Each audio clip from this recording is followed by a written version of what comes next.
جائے اور قیودات شرعیہ ملحوظ رکھی جائیں تو بہت اچھا ہے۔ تو بہت ہی میں معذرت کے ساتھ، میرے محترم بزرگ ہیں، اگر کوئی دل میں ناراضگی پیدا ہو تو مجھے معاف کر دیجیے گا، لیکن اصلاح کی نیت سے میں عرض کر رہا ہوں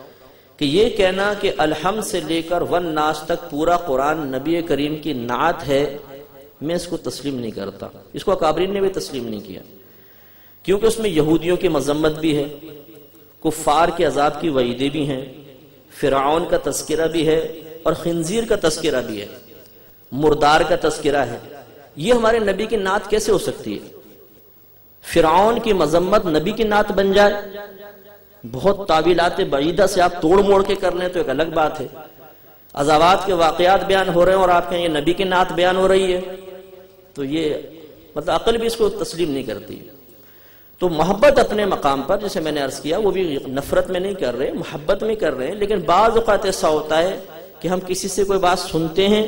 اس کی گہرائی تک نہیں اتر پاتے اور ہم اسے آگے منتقل کرنے کی کوشش کرتے ہیں، تو اس قسم کے نتائج برآمد ہوتے ہیں۔ تو پورا قرآن نبی کی نعت نہیں ہے، ہاں قرآن میں نبی کی نعت ہے، نعت مینز نبی کی تعریف، اور یہ قرآن میں ہے، جا بجا ہے، لیکن پورے قرآن کو نہ کہیں کہ الحمد سے لے کے والناس تک پورا قرآن نبی کی نعت ہے، نہیں ہے۔ بلکہ اگر آپ گہرائی میں اتر کر ایک فقیہ یا مفتی کی نگاہ سے دیکھیں تو معاذ اللہ بعض صورتوں میں حکم کفر بھی متوجہ ہو سکتا ہے اس جملے پر، اس لیے کہ ایک ایسا قول کہ جو نبی کی شان میں بیان کرنا بے ادبی ہو، اسے آپ کہیں میں نبی کی تعریف کر رہا ہوں، تو بتائیے کہ بہت بڑی بے ادبی ہوئی کہ نہیں ہوئی؟ اس پہ حکم کفر لگے گا نہیں لگے گا؟ اللہ تعالیٰ نے قرآن عظیم میں ارشاد فرمایا، یا ایھا الذین آمنوا لا تقولوا راعنا وقولوا انظرنا واسمعوا وللکافرین عذاب علیم۔ سورہ بقرہ کی آیت شریف ہے کہ اے ایمان والو، ان نبی کریم صلی اللہ علیہ وسلم کی بارگاہ میں راعنا مت کہو، بلکہ انظرنا کہو، اور پہلے ہی غور سے سنو، اور کافروں کے لیے دردناک عذاب ہے۔ اس کا شان نزول کیا ہے کہ جب نبی کریم صلی اللہ علیہ وسلم کو علم کی بات بتاتے تھے، دین کی بات بتاتے تھے، تو صحابہ کرام علیہم رضوان بھی تشریف فرما ہوتے تھے، اور کچھ یہود بھی آ کر بیٹھ جایا کرتے تھے، منافقین بھی ہوتے تھے۔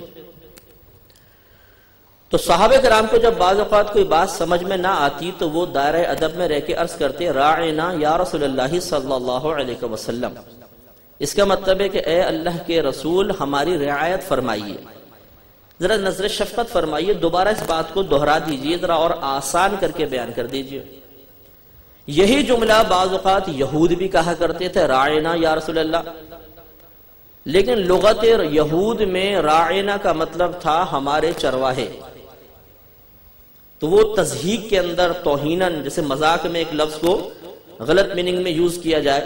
تو وہ مذاقاً کہتے تھے، ہمارے چرواہے، ذرا دوبارہ بیان کیجئے گا، معاذ اللہ۔ تو حضرت سعد رضی اللہ تعالی عنہ نے ایک مرتبہ ایک یہودی کو کہتے ہوئے سنا تو آپ جلال میں آ گئے، تلوار باہر نکال لی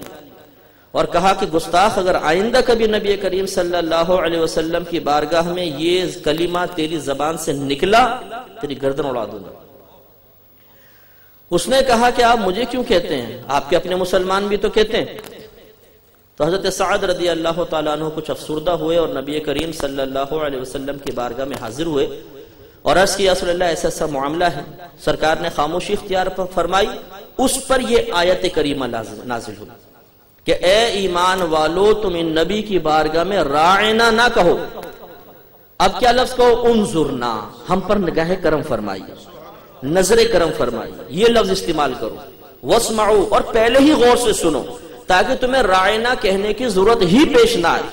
وَلِلْكَافِرِينَ عَذَابٌ عَلِيمٌ، اور جو اب بھی باز نہ آئے تو کفار کے لیے دردناک عذاب ہے۔ تو آپ نے دیکھا کہ ایک کلمہ جو ادب کے لیے بھی استعمال ہو رہا تھا، لیکن ایک اور لغت میں سوء ادب کے لیے استعمال ہو رہا تھا، تو اللہ تعالیٰ نے اس سے منع فرما دیا۔ تو اب قرآن عظیم میں جو آیات فرعون کے بارے میں ہیں، کفار کی مذمت میں ہیں، عذابات کے بارے میں ہیں، ان کو یہ کہنا کہ یہ نبی کریم کی نعت ہے، یہ بالکل اسی سے مشابہ ایک نظیر سے بن جاتی ہے کہ اسے کو تضحیکاً کہیں میں آپ سے کہوں معاذ اللہ سور کا غلط ذکر کر کے کہوں یہ آپ کی تعریف ہے حضرت، بتائیے کتنا برا محسوس ہوگا؟ صرف سمجھانے کے لیے عرض کر رہا ہوں۔ تو میرے محترم بزرگ کا اللہ تعالیٰ درجات بلند فرمائے۔ تو یہ ہوتا ہے بعض اوقات جوش خطابت میں یہ توجہ نہیں ہوتی، جملے نکل جاتے ہیں، لیکن اس میں احتیاط کرنی چاہیے۔ میں نے آپ کی خدمت میں آیت درود سب سے پہلے پڑھی، ان اللہ وملائکتہ یصلون علی النبی، کہ بے شک اللہ تعالیٰ اور اس کے فرشتے نبی کریم صلی اللہ علیہ وسلم پر درود بھیجتے ہیں۔ یا ایھا الذین آمنوا صلوا علیہ وسلموا تسلیما، اے ایمان والو تم بھی ان نبی کریم صلی اللہ علیہ وسلم پر درود اور خوب سلام بھیجو۔ اس آیت کو آپ بارہا سنتے ہیں، اس کے بارے میں چند باتیں میں عرض کرنا ضروری سمجھتا ہوں جن سے کئی احکامات اخذ کیے جا سکتے ہیں اور ہمارے لیے بہت نافع ہیں۔ پہلی بات تو یہ کہ بعض حضرات اس آیت کا غلط ترجمہ کر دیتے ہیں اور غلط تشریح بھی ہو جاتی ہے، یہ بھی غالباً ایک جوش خطابت کا حصہ ہو جاتا کہ ان اللہ وملائکتہ یصلون علی النبی، اس کے بارے میں کہتے ہیں کہ بے شک اللہ تعالیٰ اور ان کے فرشتے ان نبی پر درود پڑھتے ہیں۔ تو پڑھنے کا ترجمہ بالکل غلط، اس لیے کہ پڑھنے کے لیے زبان درکار ہے اور اللہ تبارک و تعالیٰ اعضائے جوارح سے پاک ہے۔ اعضائے جوارح کہتے ہیں ظاہری اعضاء کو، ظاہری اعضاء اللہ کے لیے کوئی عضو ہے ہی نہیں، تو اعضائے جوارح سے بھی اللہ تعالیٰ پاک ہے، لہذا اس قسم کا لفظ استعمال کرنا جس سے اللہ تعالیٰ کے لیے ایک عضو کا سا تصور پیدا ہو، اس کا شائبہ پیدا ہو، یہ منع ہوتا ہے۔ پھر جوش میں بعض اوقات یوں بھی اس کی شرح بیان کر دی جاتی ہے کہ دیکھو اللہ تعالیٰ نماز نہیں پڑھتا، روزہ نہیں رکھتا، زکوٰۃ نہیں دیتا، حج نہیں کرتا،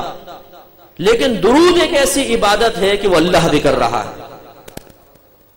عوام بیچاری عوام ہوتی سے آپ ذرا زور دے کے بولے وہ جہنم میں گیا، سبحان اللہ، ہوش میں آتے سبحان اللہ، یہ نہیں سنا کیا بول رہے ہیں، تو عوام ہوتی ہے، لوگ خوش ہو جاتے ہیں،